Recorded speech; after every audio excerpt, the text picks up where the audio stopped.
Welcome to the session 1 of Workshop on Quantum Computing Level 1 arranged by Quantum Computing Lab.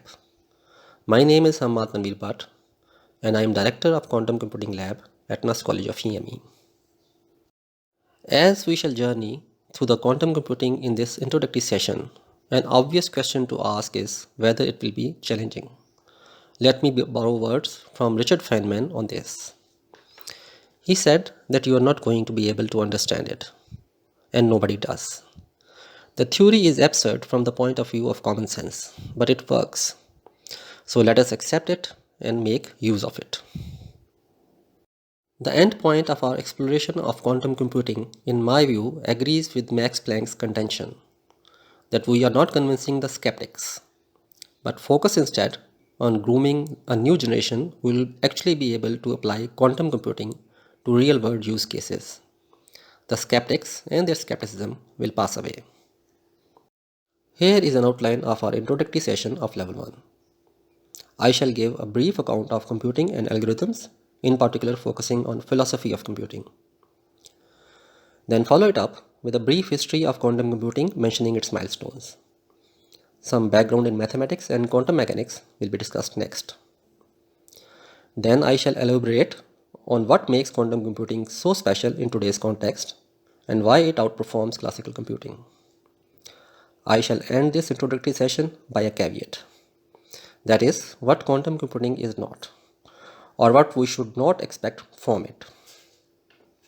Finally, I shall conclude that we still need more progress in technology and further research in quantum computing to come up with real-world use cases. Let us first define computation. A universal computer is in fact a programmable machine that processes input information to give output information via a logical sequence of instructions. The computation is a physical process in this machine, determined by algorithm or sequence of steps. The purpose is to solve a computational problem. Many different types of computational problems exist in different domains. Examples are decisions, functions, search, and optimization. Let us look into one such class, the decision problem. It maps input information to a simple decision yes or no. It is formulated as a Boolean function which maps a binary string of input information to a single Boolean value 0 or 1. As we all know that every Boolean function can be decomposed into a NAND gate implementation. The complexity of a computational problem is determined by the resources it needs, or equivalently cost in terms of space and time. For a given problem, the space and time can be traded off. The complexity characterizes how space and time requirements grow with the size of input, which is the number of bits used to specify a problem. For classical computing, the two main classes of complexity are type P and NP. Type P problems can be completed in polynomial time for a given input, while NP problems require non-polynomial or exponential resources. There are subcategories like BQP and NP complete as well, but we will not go into details at this point. In some cases, the NP hard problems, which require exponential resources using classical computing, can in fact be carried out in polynomial time if we apply quantum algorithms and run these on quantum computers. At this point, let me introduce quantum computing. It is different from classical computing and employs physics at the quantum level to perform mathematical operations. The quantum computing applies properties of quantum mechanics, which include superposition, entanglement, and interference in its operations. With a new set of physics, the quantum computing is not only more powerful to deal with NP hard problems, but as we shall see, it is inevitable as well. The classical computing depends on Moore's law for packing more computational power in a single IC package. But Moore's law is reaching scaling limits where we cannot reduce the transistor size further without overcoming penalties in terms of fundamental physics. The evolutionary process of computing technology is reaching a point where classical physics is no longer a suitable model, and therefore a shift to quantum physics is inevitable. This will occur in the next decade or two. Quantum computing is a very recent and emerging field. If we try to pinpoint first serious proposal of quantum computing, It dates back to Richard Feynman in 1982, who observed that quantum phenomena in physics cannot be simulated in polynomial time using conventional computers. He proposed that quantum systems be used to speed up and perform such computation. It was, however, in early 90s that Deutsch and Joseph first demonstrated quantum parallelism in an algorithm. Following it up in 1994, Peter Shor came up with his famous algorithm to factor large primes in quantum polynomial time.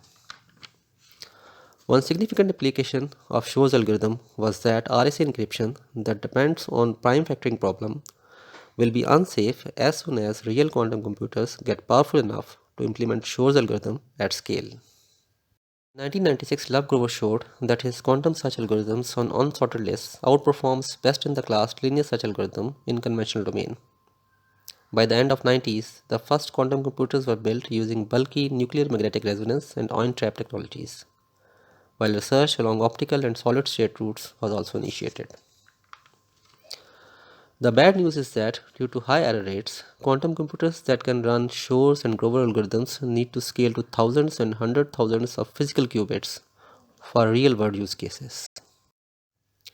In 1997, quantum error correction was developed to achieve tolerable error rates for quantum gates and scale the number of qubits.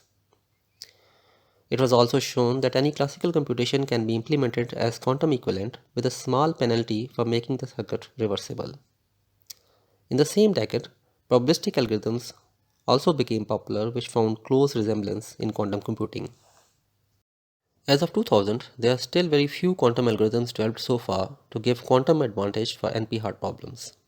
The main reason is that real quantum computers are still not very robust and scalable.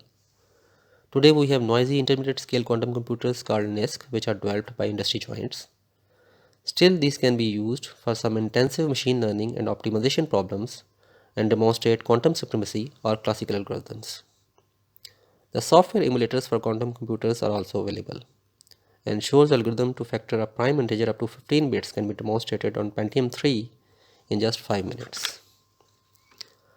Fast quantum Fourier transform appears to be the basis of quantum speedup in many such algorithms.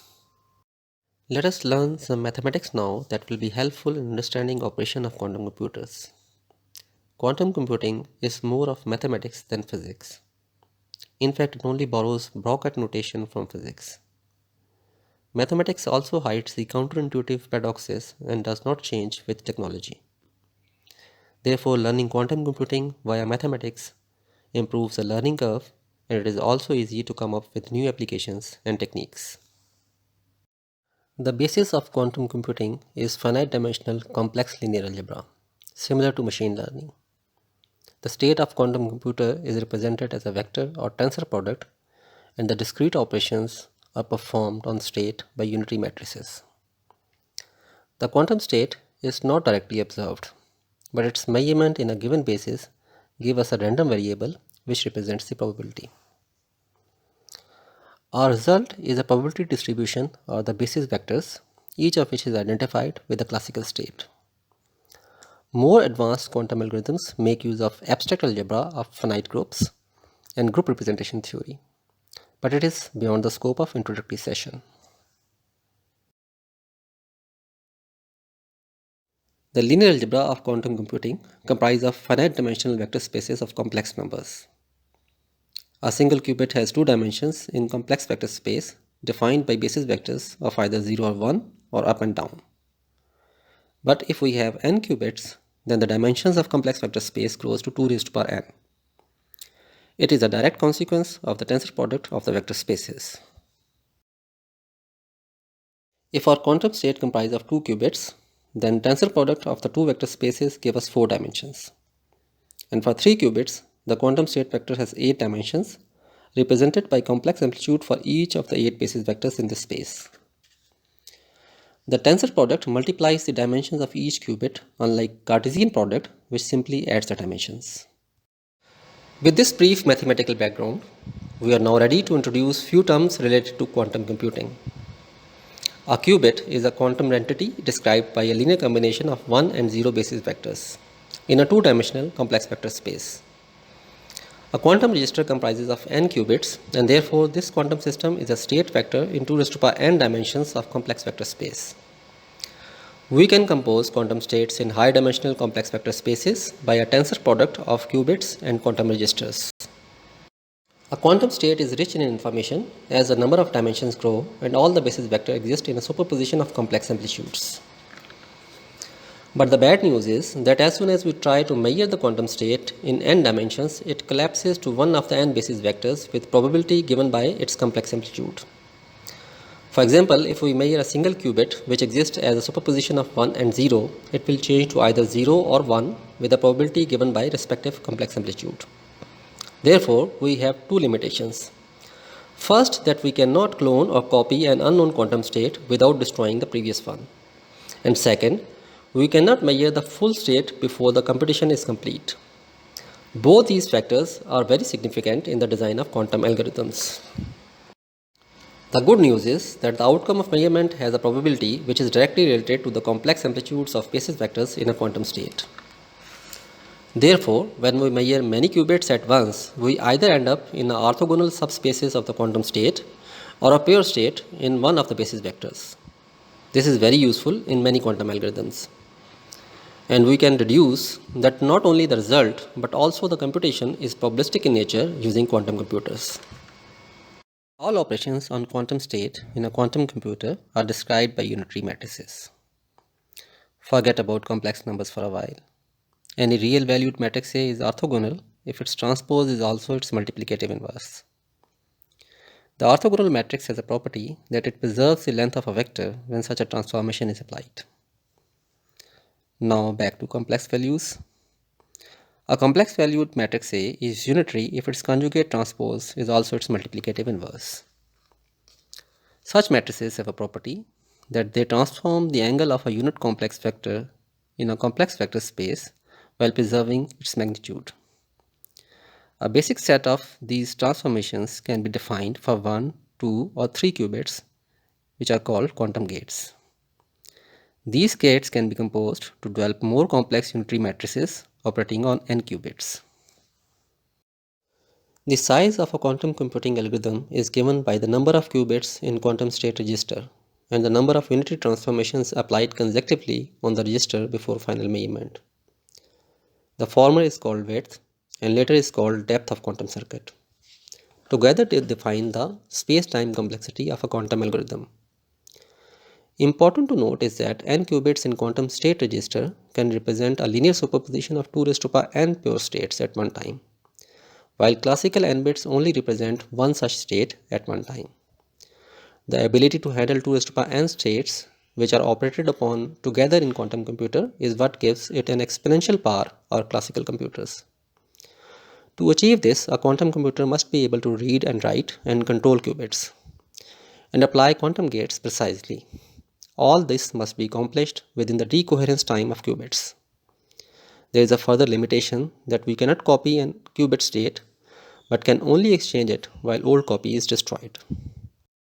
Mathematically, a quantum computing algorithm is described as a composition of unitary operations, which is followed by a measurement projection on final quantum state, and the result is obtained as a probability distribution or classical bit string, which denote a range of solutions in such space. We need to come up with an efficient quantum algorithm and then express it in terms of standard quantum gates. This step is termed as quantum logic synthesis. Let us walk through a generic quantum computing algorithm in steps. First, we identify a challenging problem to solve, the one which is hard to solve by conventional computers. Then we design a Hamiltonian operator for the Hilbert space of this problem. We start from an initial quantum state and apply the Hamiltonian for t-time steps.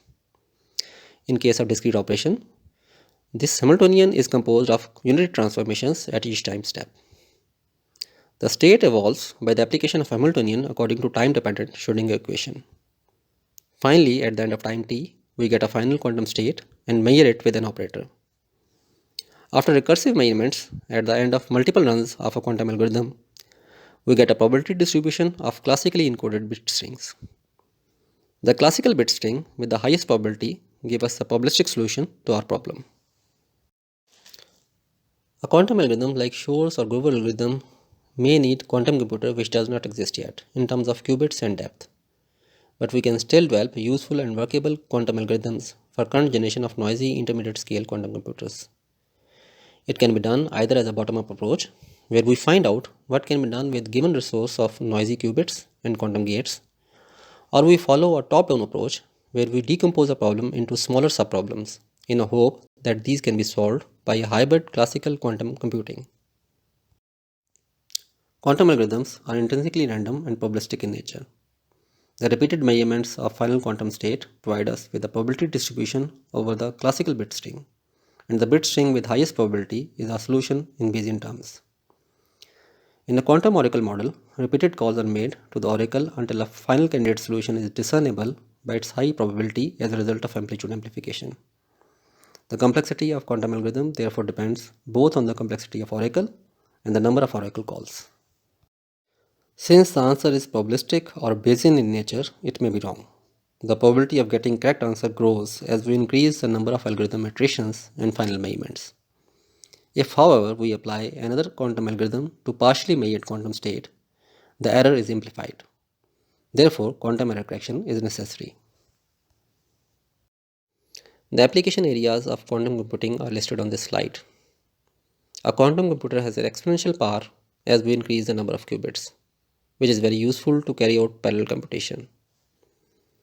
The factoring of large prime numbers, which is NP-hard classically, can be solved much faster using Shor's algorithm. RSA encryption is based on this NP-hard problem. Therefore, Shor algorithm can discover the private key for RSA. Cybersecurity will be a real concern. Similarly, Gover's algorithm on a quantum computer can be used to search large unsorted databases very fast, and also mount a brute force key search on AES in the real time. Currently, however, we do not have powerful quantum computers to crack either RSA or search AES key. But our current generation of noisy intermediate scale quantum computers can still outperform classical computers on few optimization and deep learning tasks. Noisy quantum computers can be used for game tree search and evaluation of complex games, and they can also be useful for quantum simulation of protein folding, drug discovery, and search for new subatomic particles in large datasets. Let me emphasize a caveat to quantum computing. Classical decidability of quantum computing is same as of universal Turing machine or classical computers. The only difference is in terms of cost of computation.